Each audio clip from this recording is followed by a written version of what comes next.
ಕೂತು ಉಂಡರೆ ಕುಡಿಕೆ ಹೊನ್ನ ಸಾಲದು ಎಂದು ನಮ್ಮ ಹಿರಿಯರು ನಮಗೆ ತಿಳಿಸಿಕೊಟ್ಟಿದ್ದಾರೆ. ನಮ್ಮ ದುಡಿಕೆಯೇ ಇಲ್ಲದೆ ಖರ್ಚು ಹೆಚ್ಚಾದರೆ ನಮ್ಮ ಗಳಿಕೆಯು ಅತಿ ವೇಗದಲ್ಲಿ ಮಾಯವಾಗುವುದರಲ್ಲಿ ಸಂಶಯವಿಲ್ಲ. ಅಂತೆಯೇ ಯಾರೋ ದುಡಿದ ದುಡ್ಡಿನಲ್ಲಿ ಮಜಾ ಮಾಡುವುದು ದೊಡ್ಡ ತಪ್ಪು. ಸೋಮಾರಿ ಹುಡುಗನೊಬ್ಬ ದುಡಿಯಲು ಆರಂಭಿಸಿದ್ದು ಹೇಗೆ ನೋಡೋಣ ಬನ್ನಿ ಸ್ನೇಹಿತರೆ. ಒಂದೂರಿನಲ್ಲಿ ಒಬ್ಬ ಹುಡುಗನು ತುಂಬಾ ಸೋಮಾರಿಯಾಗಿದ್ದ. ಮನೆಯಲ್ಲಿ ಕುಳಿತು ಊಟ ಮಾಡುವುದನ್ನು ಬಿಟ್ಟು ಬೇರೆ ಏನನ್ನು ಮಾಡದೆ ಕಾಲಹರಣವನ್ನು ಮಾಡುತ್ತಿದ್ದನು. ತಂದೆ ಹೇಳಿದ ಯಾವ ಕೆಲಸವನ್ನು ಮಾಡದೆ ತುಂಬಾ ಉಡಾಫೆಯಿಂದ ಇರುತ್ತಿದ್ದನು. ಇವನಿಗೆ ಪಾಠ ಕಲಿಸಲು ತಂದೆ ಒಂದು ಉಪಾಯವನ್ನು ಮಾಡಿದರು. ನಾಳೆ ಬೆಳಗ್ಗೆ ನೀನು ಹೊರಗಡೆ ದುಡಿದು 100 ರೂಪಾಯಿ ಮನೆಗೆ ತೆಗೆದುಕೊಂಡು ಬಾ, ಇಲ್ಲವಾದರೆ ನಿನಗೆ ಮನೆ ಒಳಗೆ ಪ್ರವೇಶವಿಲ್ಲ ಎಂದು ತುಂಬಾ ಖಡಾಖಂಡಿತವಾಗಿ ಮಗನಿಗೆ ಹೇಳಿಯೇ ಬಿಟ್ಟರು. ಮಗನಿಗೆ ಏನು ಮಾಡಬೇಕೆಂದು ದಿಕ್ಕು ಕಾಣದ ಸಮಯದಲ್ಲಿ ತನ್ನ ಗೆಳೆಯನ ಹತ್ತಿರಕ್ಕೆ ಹೋಗಿ ಅವನ ಹತ್ತಿರ ಕಾಡಿ ಬೇಡಿ 100 ರೂಪಾಯಿ ತಂದು ತನ್ನ ತಂದೆಗೆ ನೀಡಿದನು.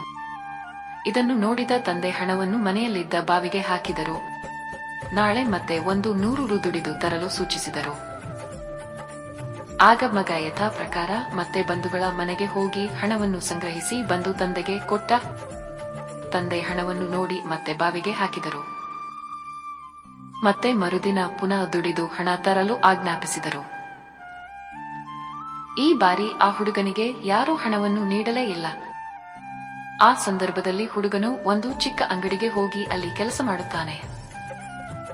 ನಂತರ ಅವನಿಗೆ ಅಲ್ಲಿ 100 ರೂಪಾಯಿ ಕೊಟ್ಟ ಹಣವನ್ನು ತಂದು ತನ್ನ ತಂದೆಯ ಕೈಯಲ್ಲಿ ಕೊಡುತ್ತಾನೆ.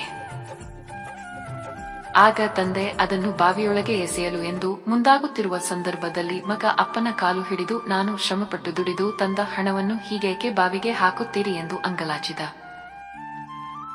ಮಗನ ಮುಖದಲ್ಲಿ ಇದ್ದ ಆತ್ಮವಿಶ್ವಾಸ ನೋಡಿ ತಂದೆ ನಸುನಗುತ್ತಾ ಹೇಳಿದರು, ಮಗನೇ, ನೀನು ಬೇರೆಯವರಿಂದ ಪಡೆದು ತಂದ ಹಣವನ್ನು ನಾನು ಬಾವಿಗೆ ಹಾಕಿದಾಗ ನಿನಗೆ ಏನು ದುಃಖವಾಗಲಿಲ್ಲ.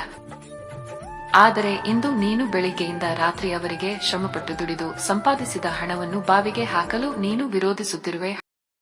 ಹಣದ ಬೆಲೆ ಅಥವಾ ಕೆಲಸದ ಮೌಲ್ಯ ಗೊತ್ತಾಗುವುದು ಪರಿಶ್ರಮದಿಂದ ಮಾತ್ರ ಎಂದು ಹೇಳಿದರು.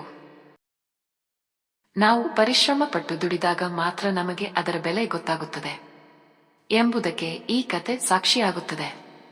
ನಾವು ಬದುಕಿನಲ್ಲಿ ಬಹಳಷ್ಟು ಆಶಿಸುತ್ತೇವೆ, ಆದರೆ ಅದಕ್ಕಾಗಿ ಶ್ರಮ ಪಡೆದ ಸರಳ ದಾರಿಯನ್ನು ಹುಡುಕಲು ಯತ್ನಿಸುತ್ತೇವೆ. ಅಡ್ಡ ದಾರಿ ಹಿಡಿಯುತ್ತೇವೆ.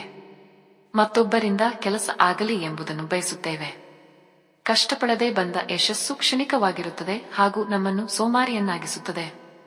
ದುಡಿಮೆಯ ಮಹತ್ವವನ್ನು ಅರಿತು ನಡೆಯಬೇಕು.